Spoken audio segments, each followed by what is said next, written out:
자, 안녕하세요. AP투자연구소 이세현 전략팀장입니다. 오늘 함께 살펴볼 종목은 에이스테크고요. 코드번호 088800, 현재 시각 2020년 8월 19일 수요일 11시 41분을 지나가고 있는 시점입니다.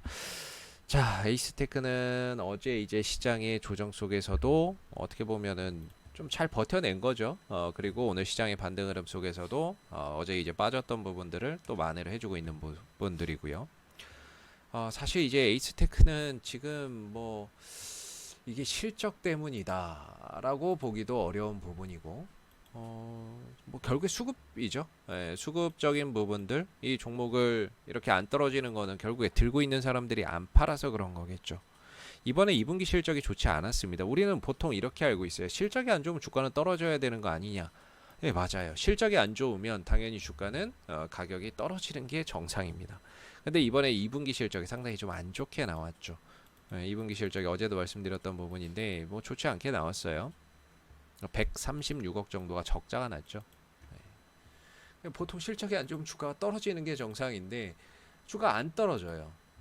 떨어지지 않습니다. 조정이 나와도 단발성으로 떨어졌다 금방 또 복구를 했죠. 어제 같은 경우도 시초가가 좀 빠졌다가 장중에 다 만회를 하는 모습들이었다가 오후에 다시 밀렸는데, 지금은 뭐 삼성전자에 또는 에릭슨에 제품 공급한다 이런 것들도 무의미해요. 사실 뭐 그런 것들 기본적으로 깔고 지금 이 가격까지 온 거죠. 그 다음에 5G의 성장성, 예, 그런 것들도 다 바탕이 돼서 지금 가격까지 온 거죠. 뭐가 수급이 결국에 이 종목을 끌어올린 상황인 거죠.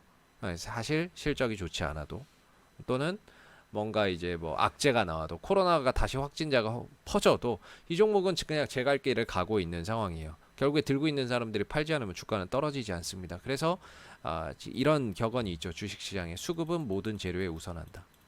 아무리 악재가 나와도 수급이 있다면 주가는 가는 거고요. 아무리 좋은 호재가 있어도 수급이 받쳐주지 않으면 주가는 떨어지는 거다라고 생각하시면 됩니다. 지금 이 종목은 사실 뭐 실적에 대해 포인트를 두고 볼 것도 아니고, 또는 뭐 주요 고객사 뭐 에릭슨, 삼성전자, 그 다음에 뭐 미국의 1200조 원 인프라 투자 뭐 이런 부분들의 포인트를 둘 것도 아니라고 봅니다. 그런 부분들은 그냥 거칠에 불과하고 이 종목의 추세나 수급이나 이런 것들이 계속해서 살아있고 신고가의 흐름이다 보니까 주가가 떨어지지 않는 이런 상황들이 계속 이어지고 있는 부분이라고 볼 수 있을 것 같아요. 그래서 지금 이 종목은요, 다른 거 볼 거 없고요, 기술적인 흐름 하나만 보고 가면 좋을 것 같습니다. 지금 여기에서는 뭐 의미를 둘 게 없어요. 뭐 에릭센의 제품을 공급하고 삼성전자의 제품을 공급하고 하반기에 5G 투자를 하고, 그거 누가 모릅니까? 네, 다 알죠. 알아서 여기까지 올 수 있었던 거고, 그걸 끌어올린 거는 결국에 매수의 힘이 있었던 거죠. 지금도 사실 매수의 힘이나 이런 것들이 크게 이탈되지는 않는 모습들이에요. 오늘 같은 시장에서도 또 잘 버텨주는데, 보통 이런 종목들은 이전에 말씀드릴 때 이 기울기 주가가 이렇게 단기간에 상한가를 가고 기울기가 가파라지면 5일선을 회복할 때 매수고, 그 다음에 5일선이 유지되면 보유고, 5일선이 이탈할 때 매도입니다. 이탈 시 매도, 종가상으로. 그리고 다시 재회복하면 매수고, 유지가 되면 보유고, 이탈하면 매도가 되는 거죠. 지금의 시점에서 봤을 때에는 어제 이제 종가상으로 5일선이 이탈이 됐습니다. 결론적으로는 단기적인 조정을 좀 대비를 해야 되는 상황이에요. 단기적인 조정이나 이런 것들을 생각을 안 할 수가 없어요. 주가가 이렇게 올라가면 분명히 여기에 상응하는 조정은 따라오게 됩니다. 그게 이제 우리가 5일선을 기준으로 가는 거죠. 그래서 5일선이 깨진 시점에서 뭔가 매수 타이밍이나 이런 것들을 잡을 수는 없어요. 매수 타이밍이나 이런 것들을 잡아서도 안 되고, 결국에 보유자의 영역이고 보유자분들이 대응을 하는 영역이라고 봅니다. 물론 이제 가격적으로 잡으면 조금 더 낮게 지지 라인을 잡아볼 수 있어요. 저는 이 거래 터진 자리 있죠. 8월 11일 날 거래 터진 자리, 이날 저가가 27,300원이었습니다. 이 가격과 조금 더 가격을 열어두고 본다면 27,300원 정도까지는 볼 수 있다고 생각을 해요. 지지의 기준을 그 정도 볼 수 있고, 위로는 34,600원 정도의 저항을 두고 볼 수 있다라고 봅니다. 지금 보시면 거래량이 제일 많이 터졌던 가격의 상단과 하단이고요. 그리고 나서는 이 거래량을 넘어서지 못하면서 거래량이 계속 줄어들고 있어요. 주가도 거래량이 줄면서 이 안에 좀 갇혀 있는 상황인데, 주가가 다시 가려면 결국에 거래량이 한번 또 터져야 돼요. 또 터지면서 위를 넘어간다면 또 가겠죠. 네. 근데 만약에 거래량이 터지지 않는 상태에서 거래가 계속 감소한다면, 이전처럼 계속 감소하는 흐름들을 보인다면, 주가는 요 27,300원을 깰 가능성이 굉장히 높아지는 거죠. 거래량이 계속 줄어들면서 주가가 탄력을 또는 힘을 잃어버릴 가능성이 높은 거죠. 자연스레 조정이 나올 수 있다는 겁니다. 그래서 단기적인 관점에서의 기준점은 27,300원이 저는 마지노선이다라고 보고 있는 부분이고, 왜냐하면 저 가격을 깨면 이제 추가적인 조정이 더 나오겠죠.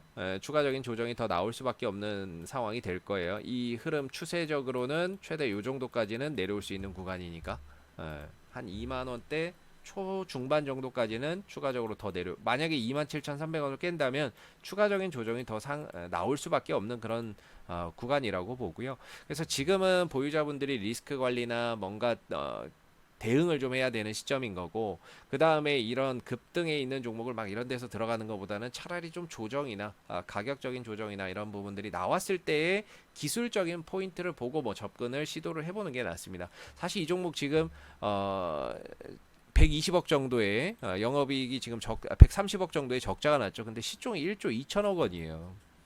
1조 2천억 원입니다. 예.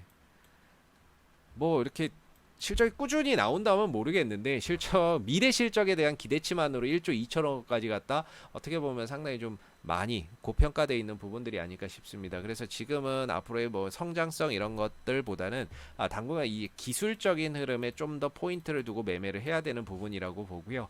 보유자분들이 지금 5일선이 어제 깨졌고 오늘도 만약에 회복이 안 된다면 점진적으로 리스크 관리를 해야 되는 시점인 거고, 그리고 가격적으로는 최대 27,300원 정도까지를 볼 수 있다. 이렇게 보시면 될 것 같습니다. 만약에 이걸 깨면 추가적으로 2만원대 중반 정도까지 내려올 수 있기 때문에 어느 정도 이제 리스크 관리를 해야 되고, 반대로 이제 단가가 낮아서 어느 정도 이 추세 상승을 노리고 가시는 분들은 그냥 이 추세 타고 가면 되지 않을까라고 생각이 들어요. 이 추세적인 흐름이 크게 훼손되지 않는다면 우리가 꼭지에서 팔 수는 없지만 은 이런 추세적인 흐름이 유지된다면 어깨 정도에서는 팔 수 있다, 이렇게 보기 때문에 이런 추세를 좀 타고 가시는 전략이 바람직해 보입니다. 자, 앞으로도 에이스테크는 이슈가 생길 때마다요 지속적으로 영상을 올려드리고 있으니까 좋아요와 구독 한번 눌러주시고, 오늘 영상은 여기서 마무리하도록 하겠습니다. 감사합니다.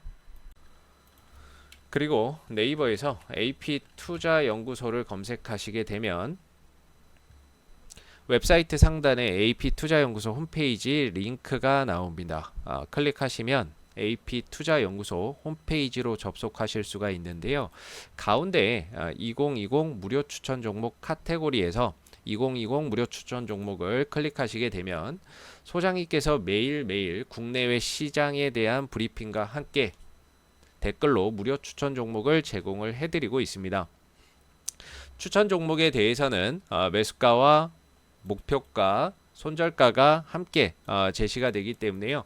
종목이 필요하신 분들은 홈페이지에 오셔서 많은 도움 받아가시면 좋겠습니다. 감사합니다.